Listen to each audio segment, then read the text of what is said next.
What happens when a single act of kindness costs you everything?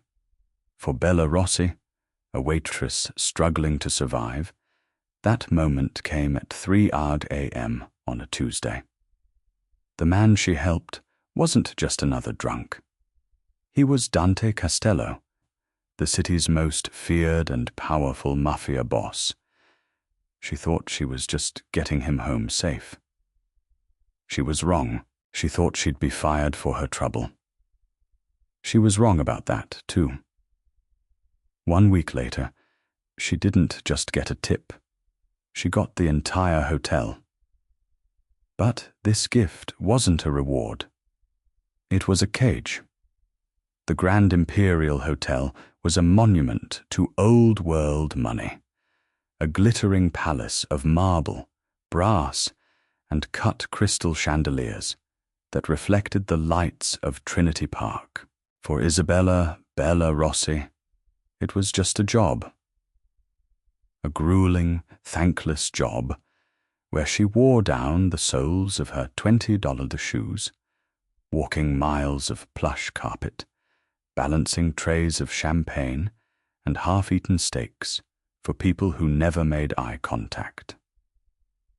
Her shift had technically ended an hour ago, but a private party in the Viceroy Lounge had run late, and her manager, Mr. Reynolds, was a weasel of a man who preyed on the desperation of his staff.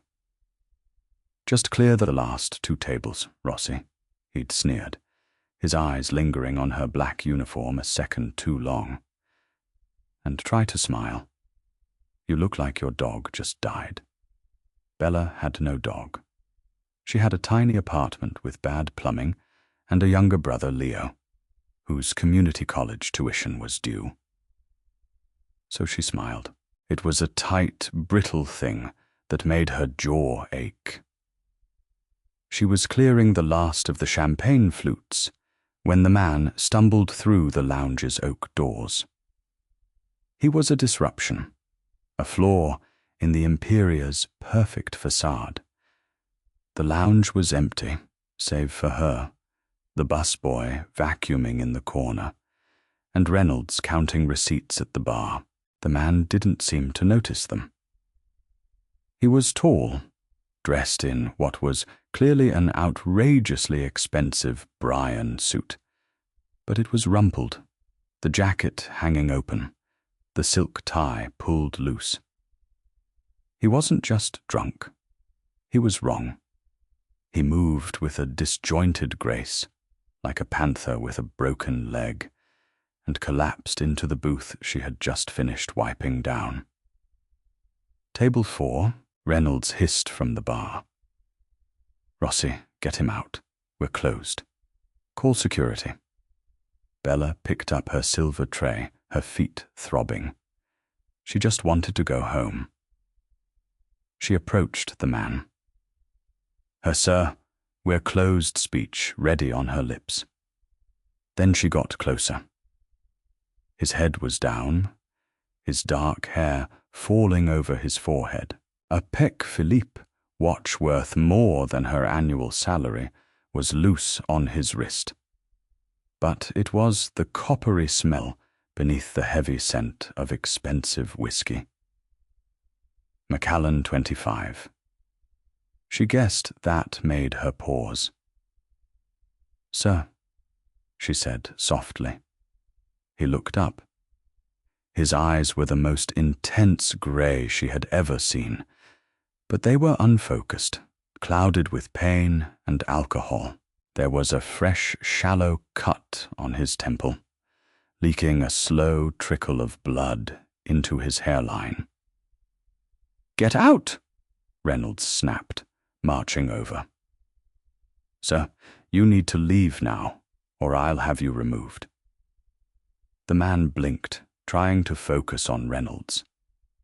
He made a sound, a low growl of frustration. Bella saw it. Then tucked into his waistband, visible where his jacket had fallen open, was the dull black grip of a handgun. Her blood turned to ice. This wasn't a drunk businessman. This was something else. Reynolds, oblivious, reached out to grab the man's arm. "Did you hear me?" "Don't," Bella said, her voice sharp, surprising even herself. Reynolds froze. "Don't touch him," she said, her eyes locked on the man. She stepped between him and Reynolds. "Sir, you're bleeding. Are you a guest at the hotel?" The man stared at her for a second. The fog in his eyes cleared, replaced by a sharp, calculating intelligence. He seemed to catalogue her. The cheap shoes, the tired eyes, the defiant set of her jaw. He didn't speak. He just watched her. "I'll handle this, Mr. Reynolds," Bella said, not looking away from the man. "Please, just go back to the bar." Reynolds scoffed. "Fine. He ruins the upholstery. It's coming out of your paycheck." He retreated, muttering. Bella turned back to the man. "You're a guest, right? What's your room number?" He just looked at her. He seemed to be fighting a battle inside his own head, struggling to surface. He fumbled with his suit jacket, his fingers clumsy. A black hotel key card and a set of heavy, intricate keys fell onto the table. The key card was for the penthouse. The PH was embossed in gold. That meant he was the guest, the one who had rented the top floor for a year, the one the staff only whispered about, Dante Costello, the ghost, the man who supposedly owned half the city's shipping, half its nightclubs, and all of its shadows, and he was bleeding in her station. "Okay," Bella whispered, mostly to herself. "Okay, penthouse." She looked at the private elevator at the far end of the lounge, the one that required a special key. He had the key. "Come on," she said, her professionalism taking over, pushing the fear down. "Let's get you upstairs. You can't stay here." She slid her shoulder under his arm. He was heavy, all dense muscle, and smelled of whiskey, winter air, and that faint, sharp tang of blood. He let her take his weight, his feet dragging. "Reynolds," she called out. "I'm taking him to the elevator." Reynolds just glared. "Your funeral, Rossi?" She half dragged, half walked him the 30 yards to the brass-plated elevator. He was mumbling now, incoherent words, something about betrayal and the Irishman. She used his hand, the one with the key card, to swipe the panel. The doors slid open with a quiet, expensive shush. She guided him inside. The doors closed, encasing them in the small, wood-paneled box. The man sagged against the wall, his eyes closing. He looked younger than she'd thought, maybe early 30s, and dangerously, tragically exhausted. "You're almost there," she said, her voice sounding strange in the silence. His eyes snapped open, and he focused on her. The fog was gone, replaced by that chilling clarity. His voice was a low rasp, like stones grinding together. "Who are you?" "Bella. I work downstairs."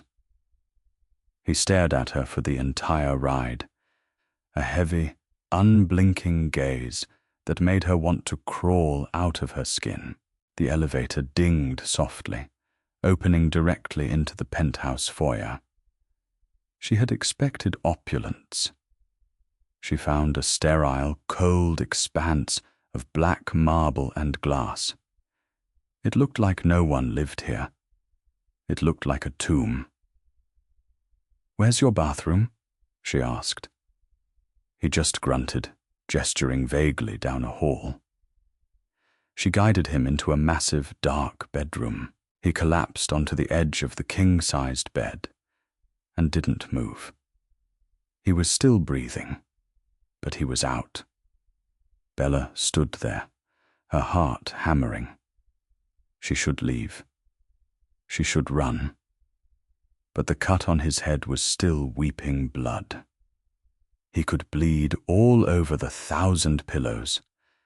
Cursing her own conscience, she found the cavernous bathroom, grabbed a first aid kit from under the sink, a bottle of water, and a white hand towel. She returned to the bedroom. He was exactly as she'd left him. Her hands shaking, she gently pushed his hair back from his temple.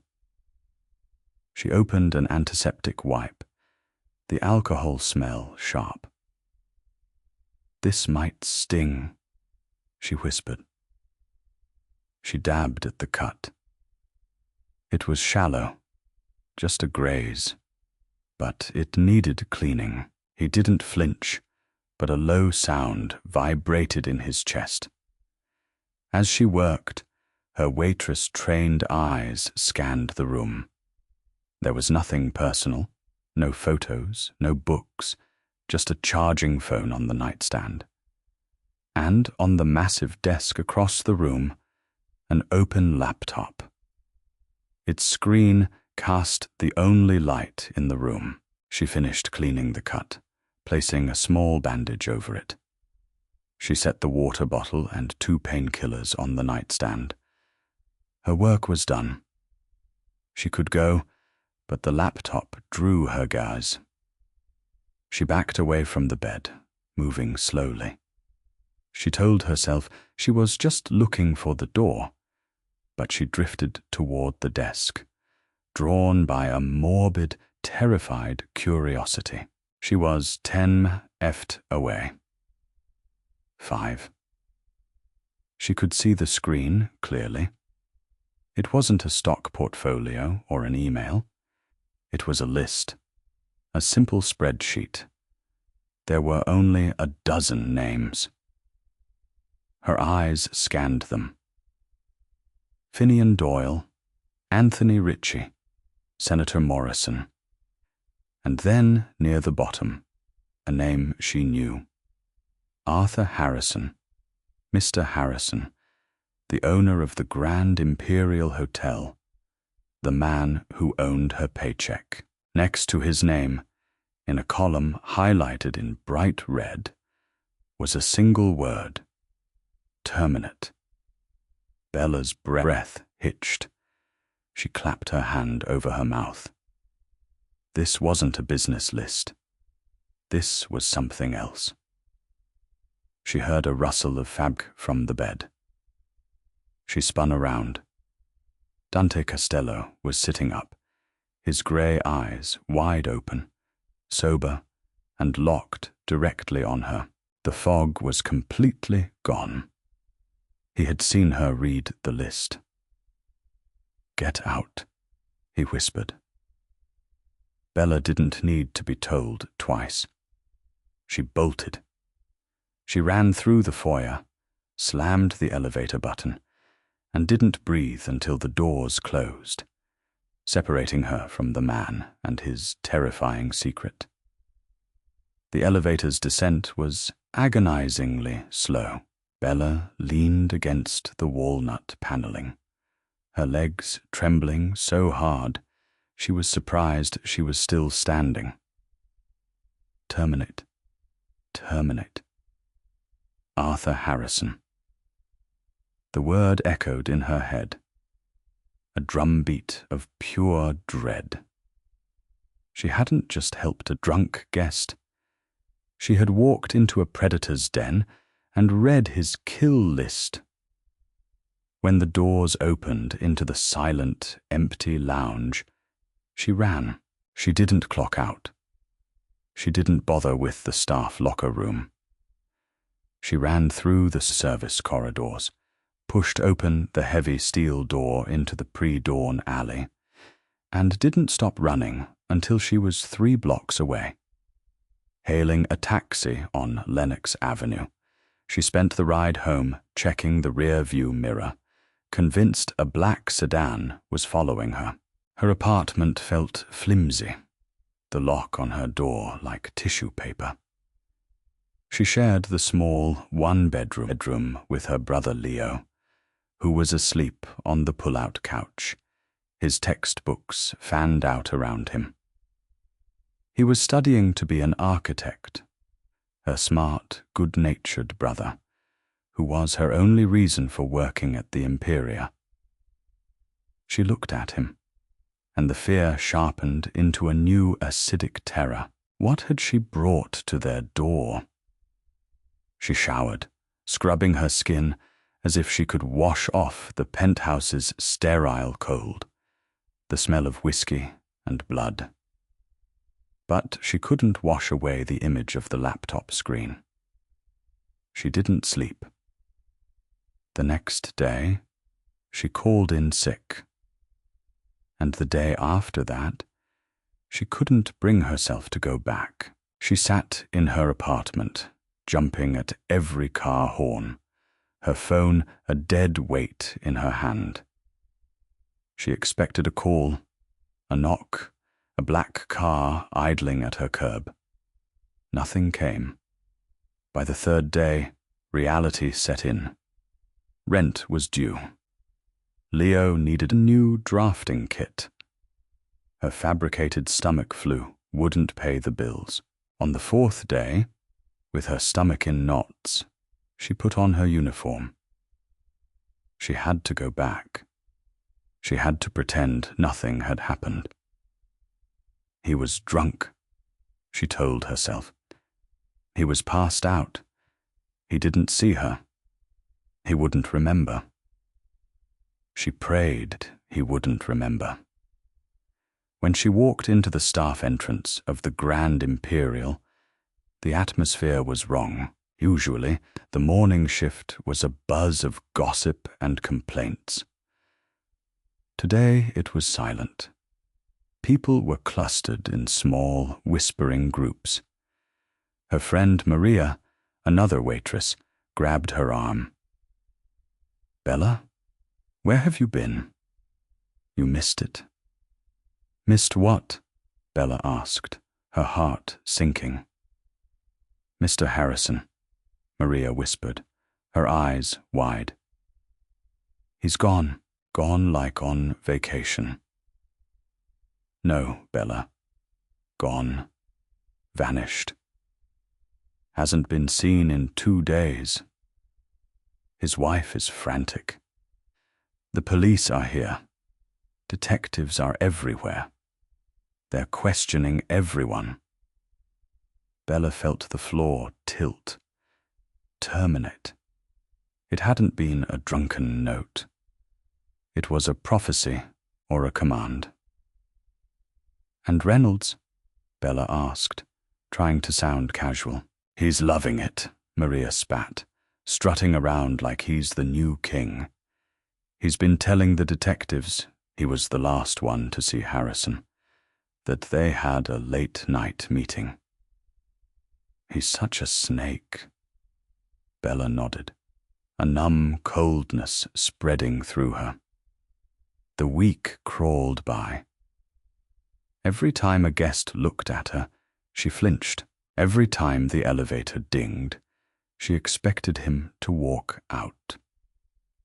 The detectives questioned her, but it was brief. "When did you last see Mr. Harrison?" "A few weeks ago, sir, in the lobby." She lied. "Did you work the night of the 4th? Bella's blood ran cold the night she'd helped Dante. "Yes, in the Viceroy Lounge." "Did you see Mr. Harrison?"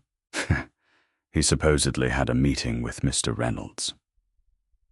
No, sir. It was just a private party. Mr. Reynolds and I closed up. She conveniently left out the part about the penthouse. The police didn't seem to have access to the private elevator logs. She had survived. She was in the clear. Or so she thought. Exactly 1 week after that night, Bella was in the middle of a double shift covering for a sick colleague.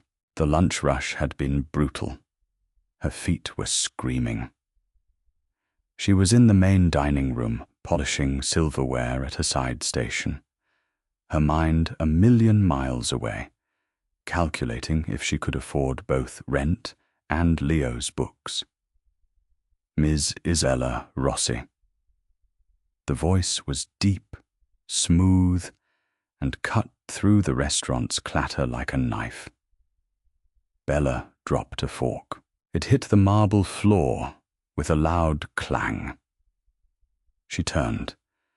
2 men in immaculate dark grey suits stood behind her. They were not guests. They were not police. They were built like bank vaults, and their eyes were flat and emotionless. "Yes," Bella said, her voice a squeak. "Please come with us," the taller one said. It wasn't a request.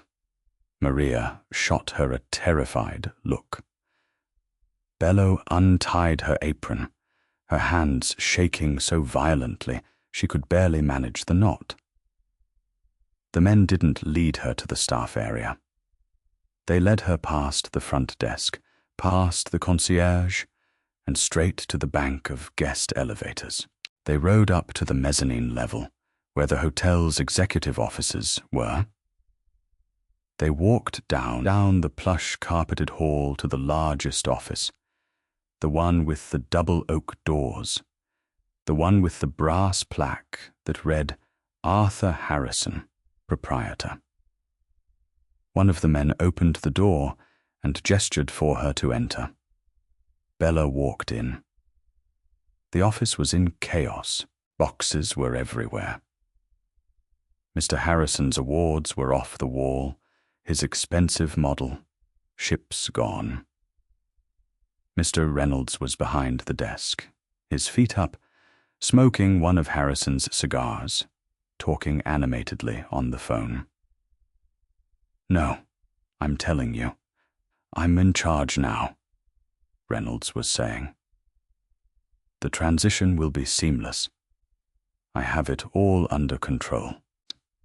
He saw Bella and the 2 men. He scolded. "What is this, Rossi?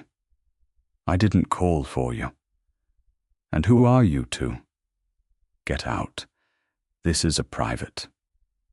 A 3rd man, older with silver hair and a leather briefcase, stepped out from the corner. "Mr. Reynolds, I presume you'll want to take that call?" He gestured to the phone. Reynolds's bluster faded. "What?" "It's the board," the silver-haired man said. "They have a message for you regarding your employment, specifically its termination." Reynolds's face went white. "You can't.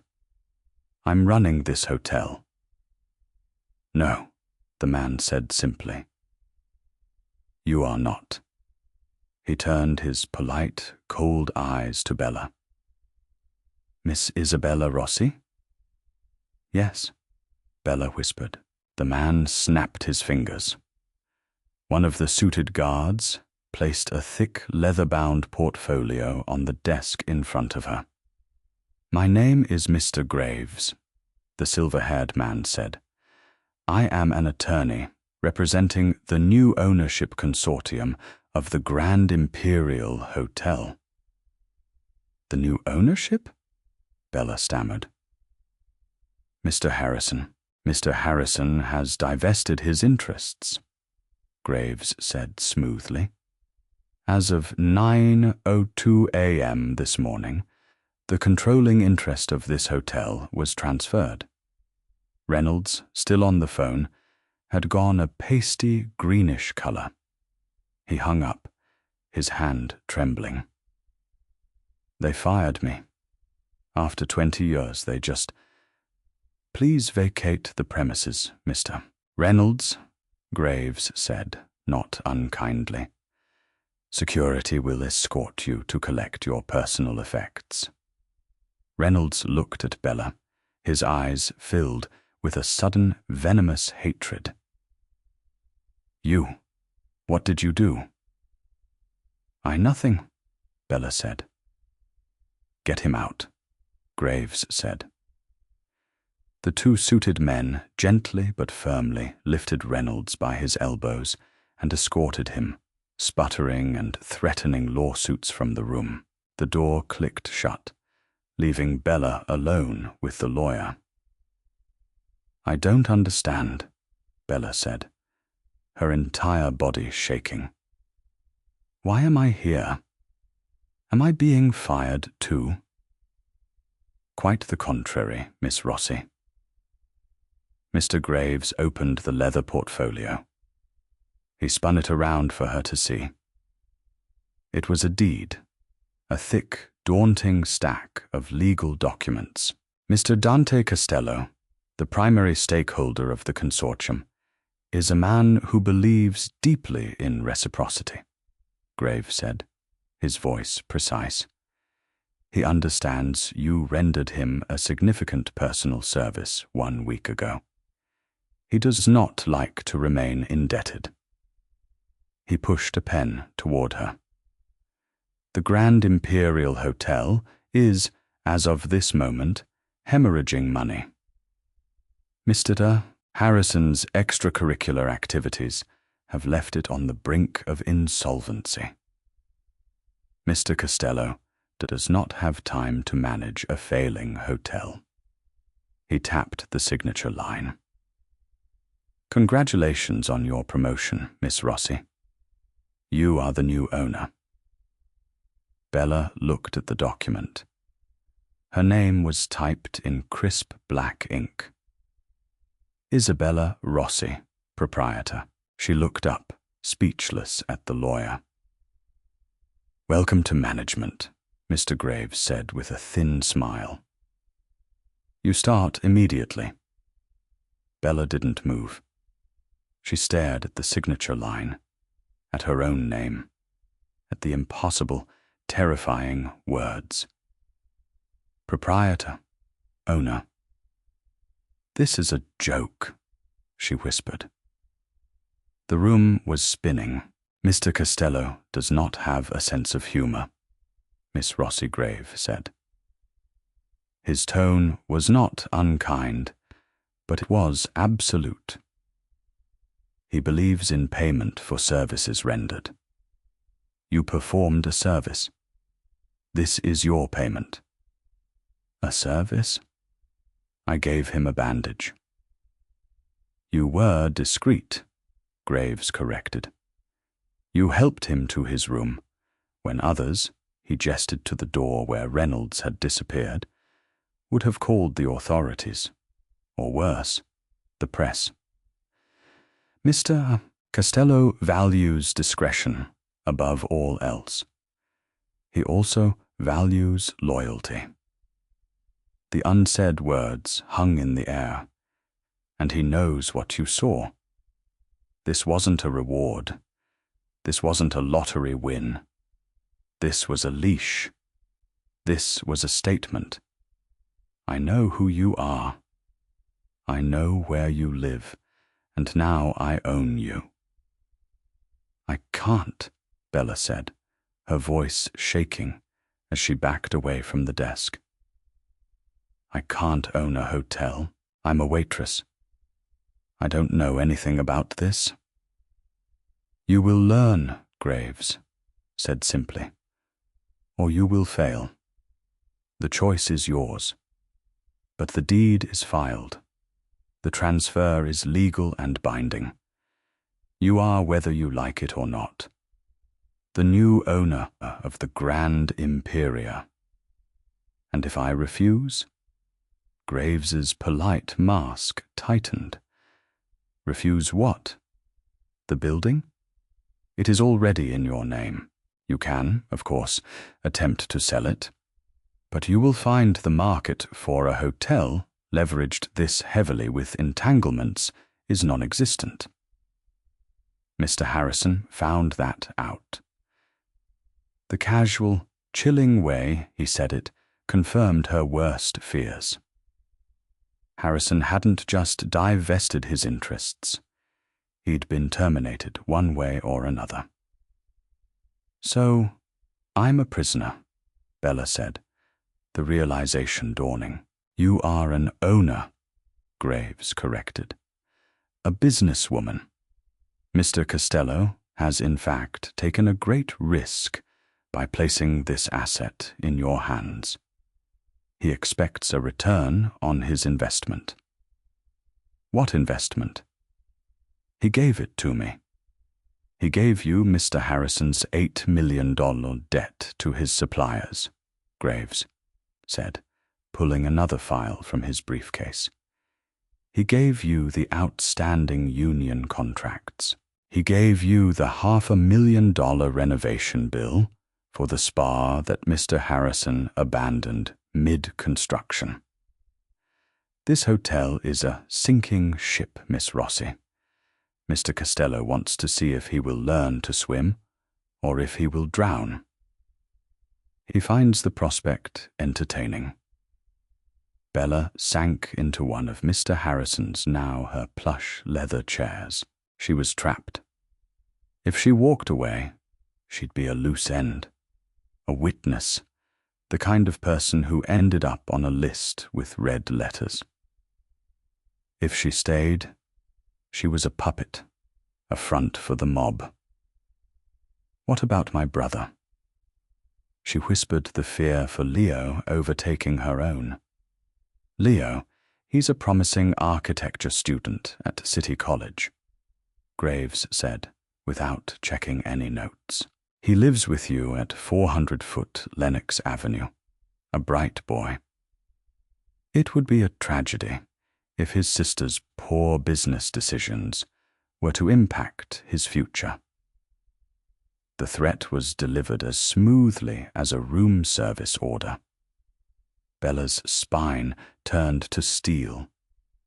The fear didn't vanish, but it crystallized into a cold, hard anger. They would not touch her brother. She picked up the pen. Her hand was perfectly steady. She signed her name, her signature, a sharp, angry slash on the dotted line. Good, Graves said, nodding. Now your first order of business. Mr. Reynolds is gone. You need a new general manager. I don't know anyone. Fortunately, I do. Graves smiled, and it was the smile of a shark. I will be taking on the role of general manager, effective immediately. My services are provided by Mr. Costello's consortium, so you needn't worry about my salary. I will handle the books. You will handle the face of the hotel. The puppet, Bella said bitterly. The proprietor, Graves corrected again. Now your staff is in a panic. They've just seen 2 owners vanish, and 1 manager frog marched out in a single week. They need to see their new boss. What will you tell them? Bella stood up. The cheap polyester blend uniform suddenly felt like a costume.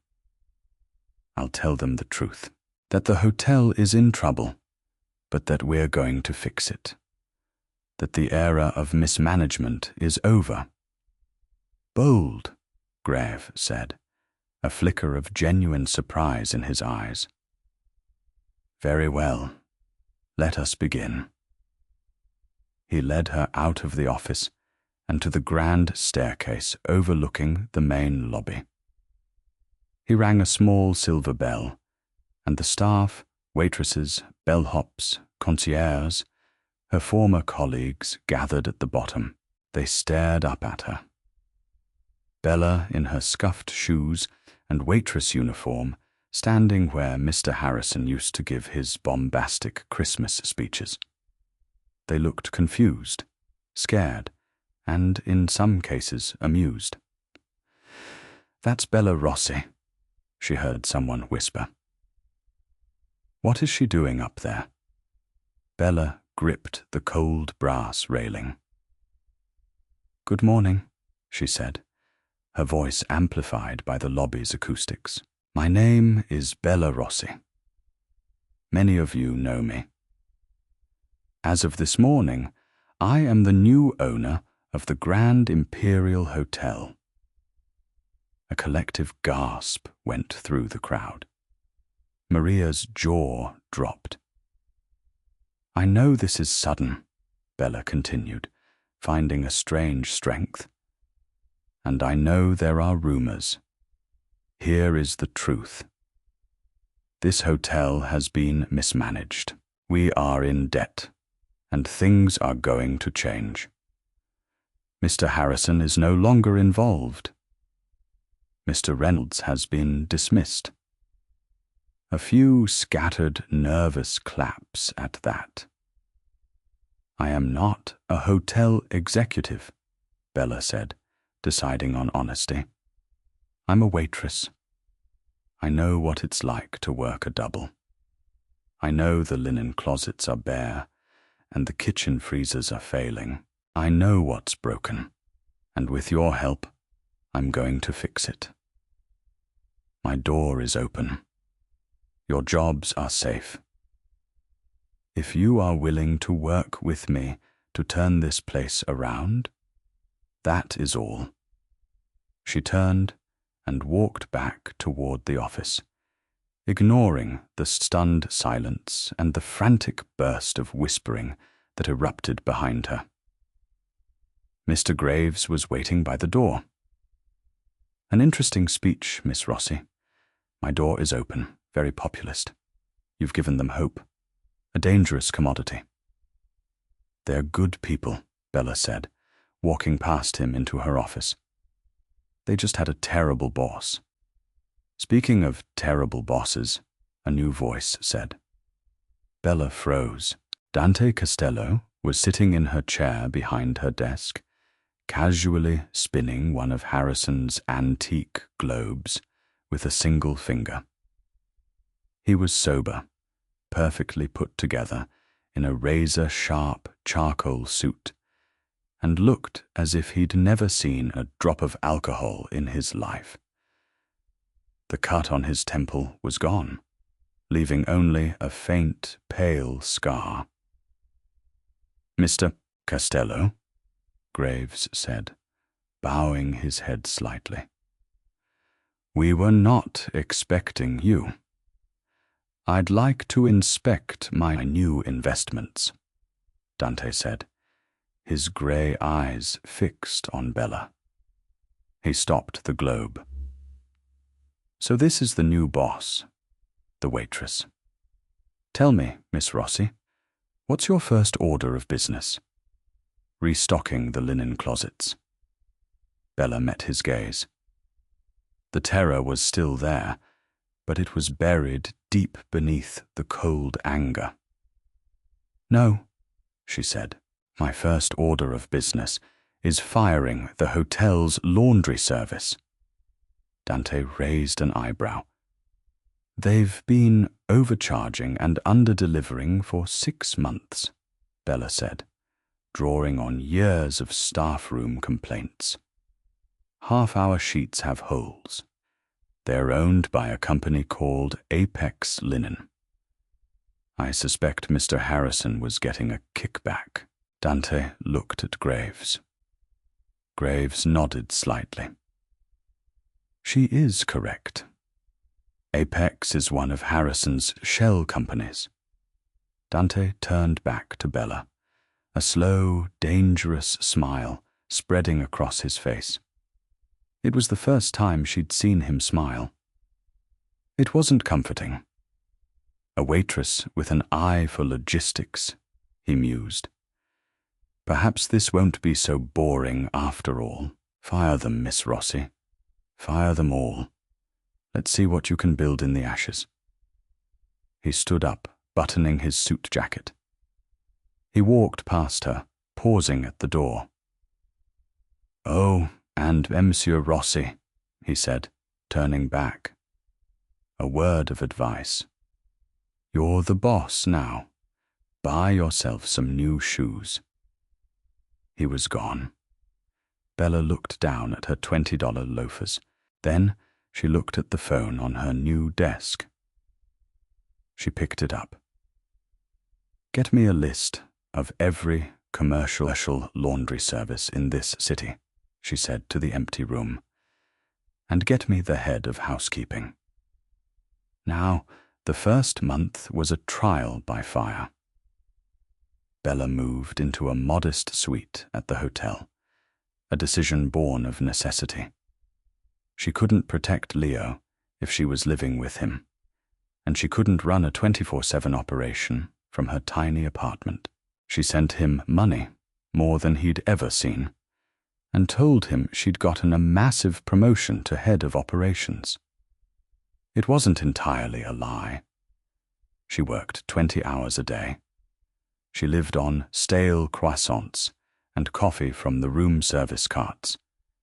She learned that Mr. Graves, her general manager, was less a guide and more of a warden.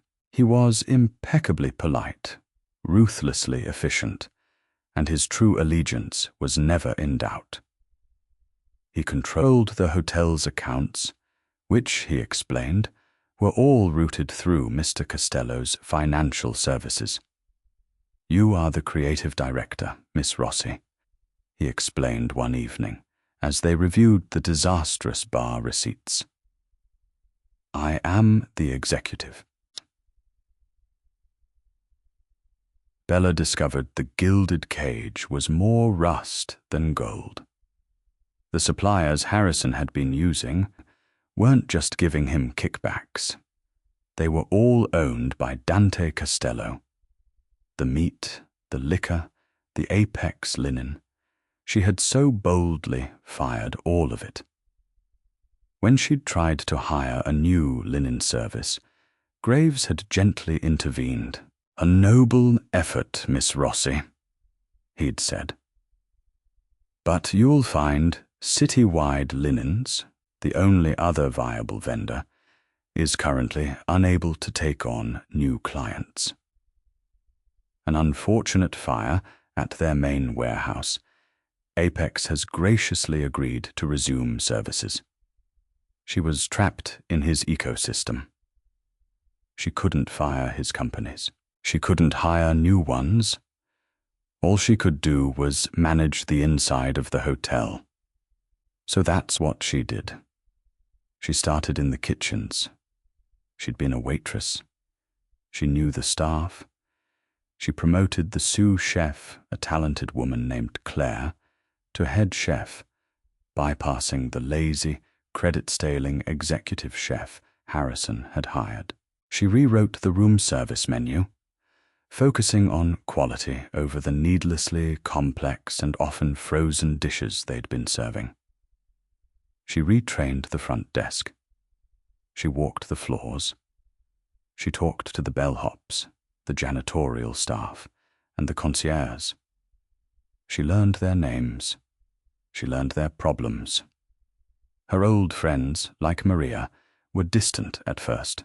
She was the boss now. But when Bella approved the overtime, Maria had been fighting Reynolds for.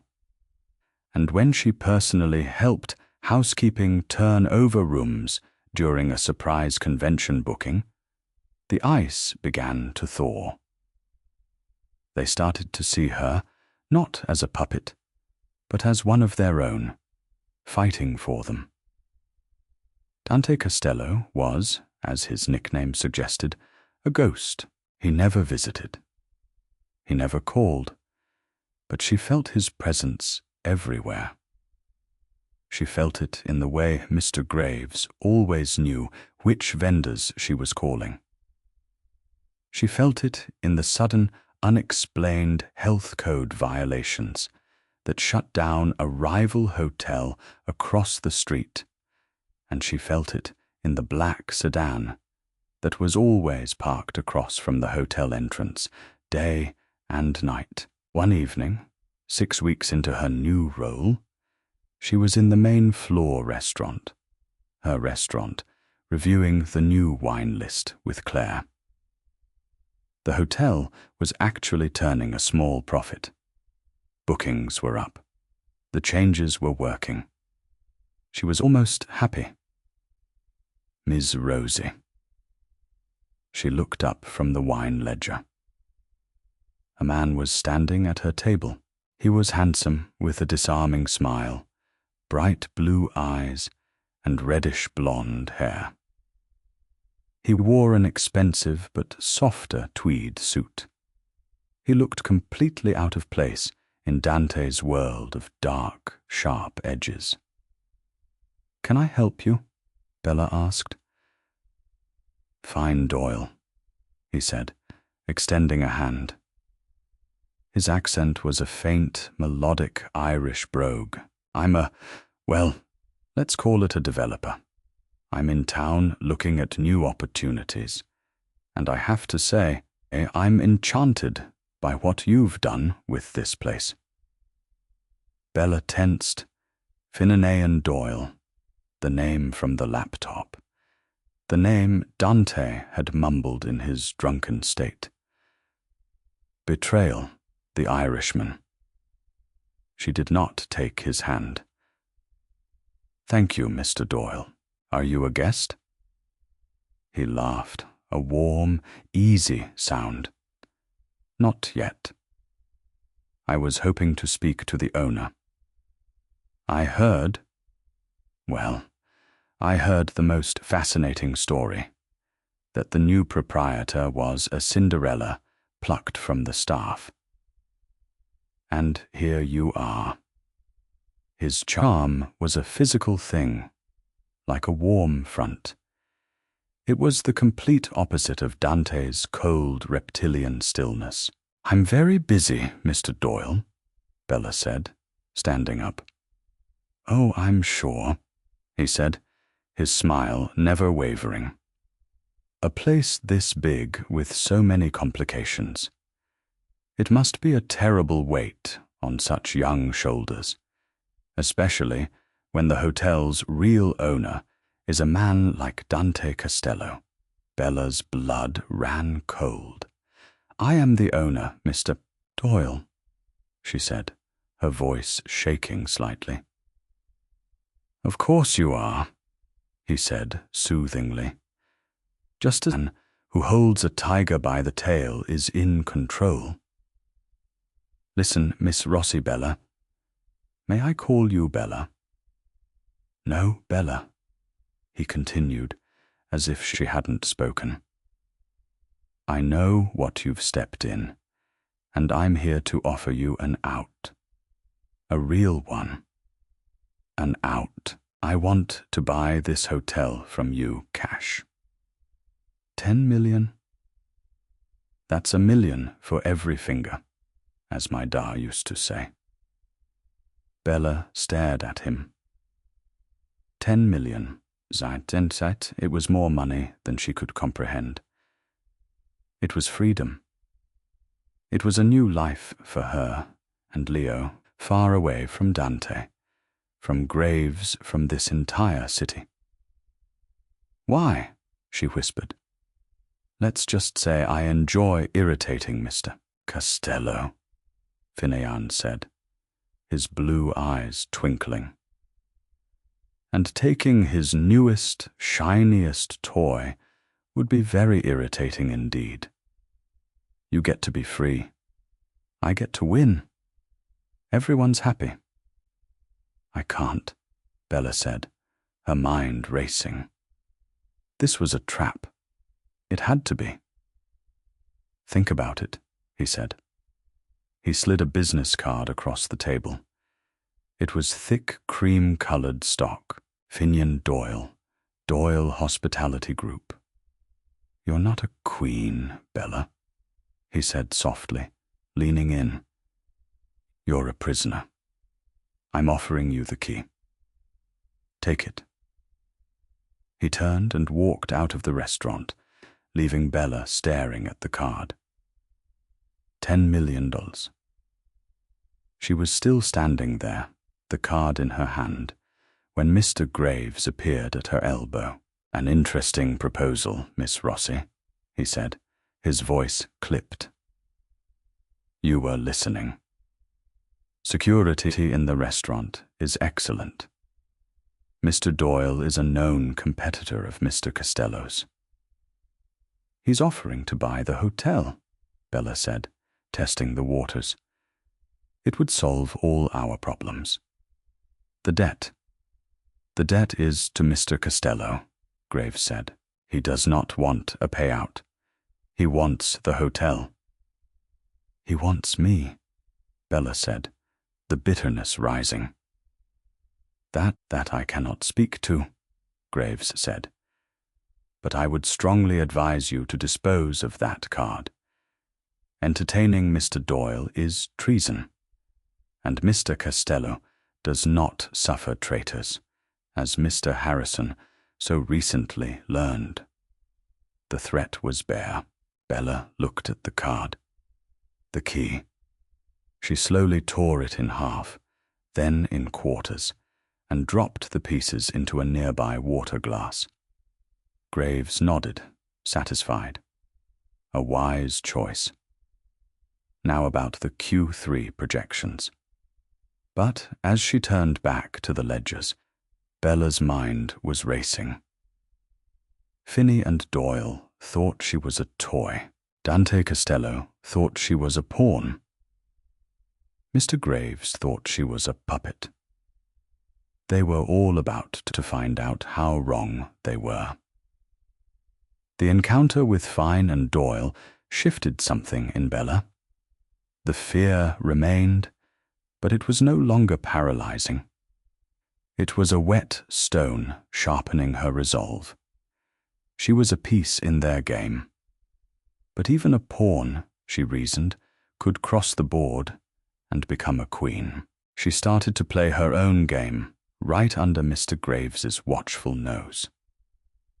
She knew she couldn't break Dante's supply chain.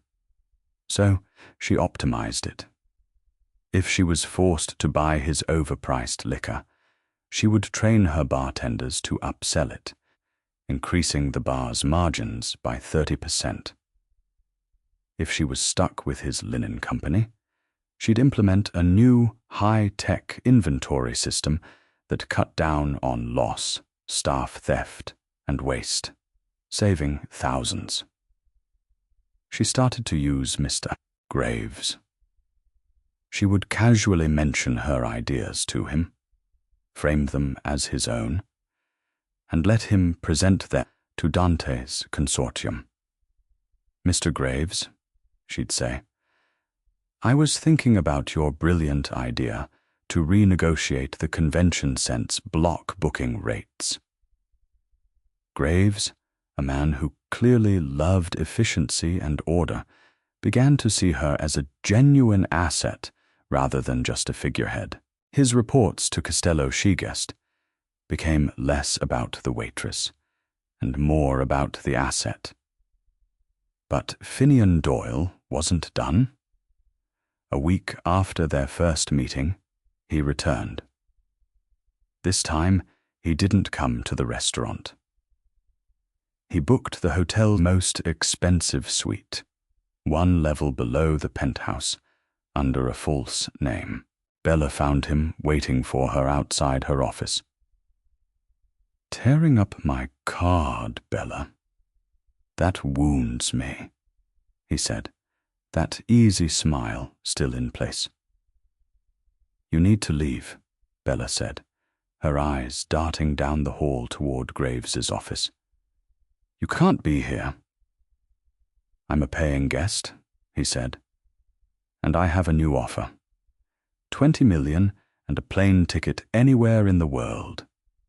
You and your brother tonight. Bella's breath hitched. Leo. He knew about Leo. Of course he did. Why are you doing this? She demanded, her voice low and fierce. This isn't about me. This is about him. What did he do to you? Fine's smile finally faded. His blue eye went cold. And for a second, she saw the man who could go to war with Dante Castello. He took something from me, Fine said, his voice flat. Something irreplaceable in Dublin years ago. He builds. I take. He takes. I take. It's the only language we have left. And you, my dear, are the most public, most insulting thing he's built in a long time. I'm not a thing, aren't you? You're a message. He's telling the whole city that he can pick a girl up off the floor and make her a proprietor. That he's a kingmaker. It's arrogant. And it's a weakness. His weakness. You are his weakness. I'm not his anything, Bella spat. Then prove it. Sell me the hotel. Him. Disappear. You have 24 hours, Bella. After that, my offer goes down, and my methods, they get less charming. He turned and walked away, whistling a cheerful, discordant tune. Bella went into her office and locked the door. She was shaking. You are his weakness. Was she? Dante hadn't spoken to her since that first day. He was a phantom, a ghost who pulled her strings through graves. That night she couldn't sleep. She paced her suite, the $20 million offer burning in her mind. Freedom. She could take Leo to Italy, to the places their grandparents were from. He could study architecture in Rome. They could be safe. All she had to do was betray the man who had terminated her last boss and who knew exactly where her brother slept. If she took Finian's offer, Dante would hunt her. If she refused it, Fine would see her as an enemy, and he was clearly just as dangerous. She was caught between two monsters. There was a knock on her door. It was 2 a.m. She froze. Ms. Rossi, a voice said. Not Graves. Not Finian. She opened the door. One of Dante's faceless, suited guards stood there. Mr. Castello wishes to see you. Now, her heart hammered against her ribs. This was it. He knew. Graves must have told him about Finian's second visit. She was escorted to the private elevator, the same one she'd taken a lifetime ago. The ride was silent. The elevator opened into the penthouse. Dante Castello was standing in front of the floor-to-ceiling windows, a glass of dark liquid in his hand, staring out at the city lights. He's very charming, isn't he? Dante said, his voice quiet. He didn't turn around. Who? Bella asked, her voice trembling. The Irishman? Finn? He always was good with words. It's the only thing he is good with. I told him to leave. Bella said he offered you $20 million. Dante stated it wasn't a question. And a new life for you and your brother. Leo. He turned around. His grey eyes were flat, devoid of emotion. You're thinking about taking it. It's a good deal. You'd be a fool not to. Are you testing me? Bella asked. I am curious, Dante said. He walked toward her, slow and deliberate, like a predator. He stopped just a foot away. She had to tilt her head back to look at him. I gave you a kingdom, Bella. A broken, bankrupt kingdom, but a kingdom nonetheless. And at the first sign of a rival army, you're considering selling the crown. You gave me a cage. Bella burst out, the fear and frustration of weeks finally breaking through. You gave me debt. You gave me a warden. You didn't give me a choice. He stared at her, a long, unnerving silence stretching between them. She could smell the faint, clean scent of his suit, the cold night air clinging to him. A choice? He repeated, as if tasting off the word. You had a choice the moment you decided to help me, instead of letting Reynolds throw me in the gutter. You had a choice when you read my laptop. You had a choice when you signed the deed. You have always had a choice, Bella. You just don't like the consequences. What do you want from me? She whispered, tears of rage in her eyes. I want you to run your hotel, he said, his voice dropping to a low growl. I want you to fix the broken thing I gave you. I want you to stop being a waitress, playing at being a boss, and be the boss. And if I take Finanean's offer, Dante's expression didn't change, but the temperature in the room dropped 10 degrees.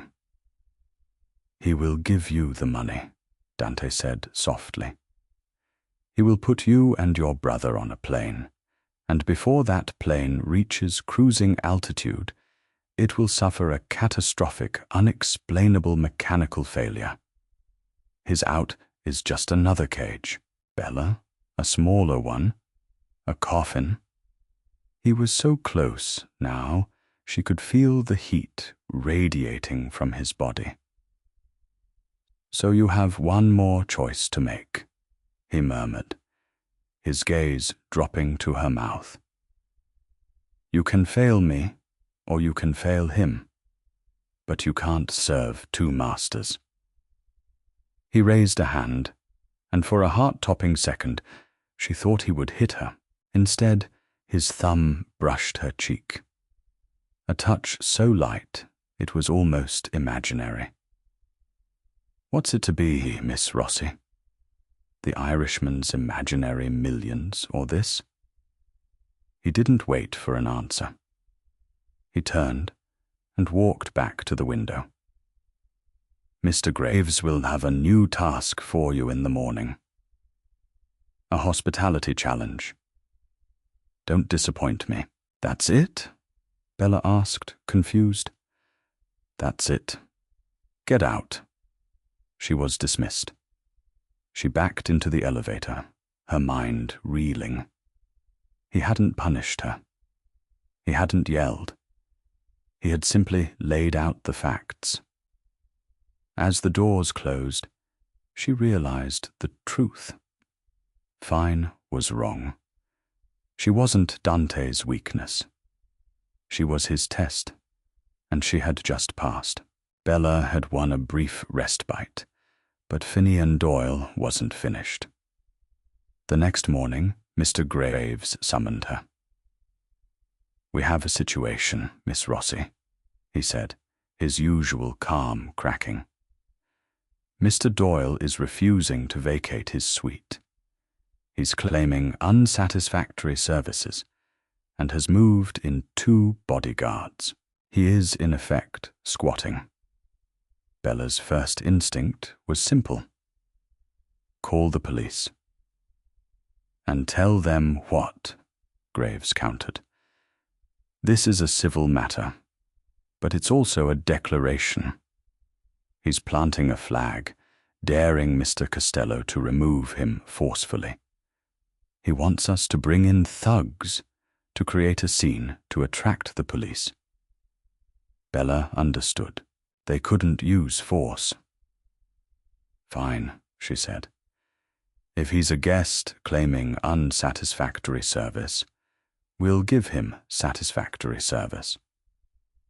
She began a campaign of 5-star psychological warfare.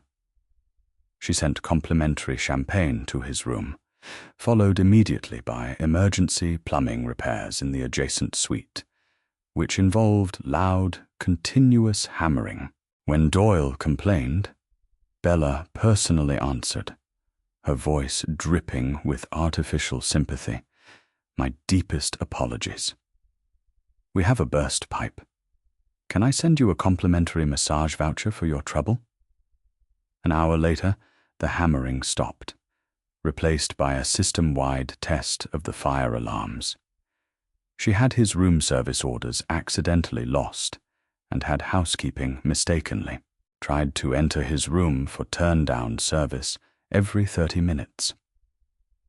By 6 p.m., a furious Finian Doyle stormed the lobby, roaring, "This is harassment, Miss Rossi." Bella faced him, the picture of professional concern. "Mr. Doyle, I'm so sorry. It seems we've had a series of unfortunate accidents. Since you are so dissatisfied, I have taken the liberty of voiding your bill. You are, of course, free to leave immediately." Checkmate. He couldn't stay without paying, and he couldn't fight her polite public generosity. Defeated and humiliated, he and his men left. Bella, feeling a rush of victory, stepped outside for air. A black car glided to the curb. Dante Costello was inside. "Get in." They drove in silence to the dark industrial warfare district. "That was amusing," Dante said. "Hammers. Very rustic. You embarrassed him. He'll become sloppy." He stopped the car at the end of a dark pier. "Fine is a problem." Dante said I took something from him. He handed Bella a folder. Inside was a death certificate for Finian's brother. Fine thinks I had his brother killed. The truth. His brother was an Interpol informant. They faked his death, and he's living in Australia. Finian's entire vendetta is based on a lie. "Why are you showing me this?" Bella whispered. "Because he's planning to hit a shipment of mine right here. Tomorrow night," Dante said he's going to try and intercept it. When he does, the police, tipped off by an anonymous source, will be waiting. The shipment isn't valuable goods. It's counterfeit pharmaceuticals. He'll go to prison for 25 years. You're setting him up. "I'm ending a hospitality challenge," Dante corrected. "But he needs a final push. He needs reassurance from a source he thinks is compromised." The trap snapped shut in Bella's mind. "Me? You want me to be the source? You want me to betray you?" "He already thinks you're terrified," Dante said. "You'll tell him you've changed your mind. Trade him this information for his 20 million and safe passage. He'll be in a cell for the rest of his life. You will be free of him. And I'll have proven my loyalty to you," Bella said. The words like ash. "This is the last move, Bella. Checkmate. Are you in?" She looked at the dark water, thought of Leo, and gave the only answer she could. Yes. The plan was set in motion. Bella, using a burner phone, called Finian her voice trembling with manufactured fear. She betrayed Dante, offering him the shipment details in exchange for escape. Finine, blinded by pride, bought it completely, telling her to meet him at a private airfield at midnight. But Dante never intended for her to go. The next night, Graves drove her to a high-rise apartment overlooking the wharf, where Dante waited with binoculars. They watched as the night exploded with sirens. The FBI, tipped off by Dante, swarmed Pier 12 and arrested Finian's men, seizing the counterfeit shipment. "But where is Finian?" Bella whispered. "He's at the airfield waiting for you," Dante said, his voice cold. "But my men got there first." Bella realized the terrifying truth. Dante had set 2 traps, one for the police and one for himself. "You're a monster," she breathed. "Yes," he said, "but I am your monster. And you, my queen." Back at the hotel, he pulled her into a brutal, possessive kiss. It wasn't love. It was a brand. "You're not a waitress anymore, Bella." He said, "You're mine." She walked into her lobby, the owner of a kingdom and the property of its true king. Bella got her kingdom, but it came at the cost of her soul. She's no longer a waitress. But is she an owner, or just a more valuable possession? She defeated one monster, only to find herself in the arms of another. The game of power, loyalty, and betrayal is far from over in the Grand Imperial Hotel. What do you think Bella should do next? Try to escape, or learn to play the game better than the man who taught her? Let us know your theories in the comments below. This was a dark, twisting story, and if you loved the drama, please show your support.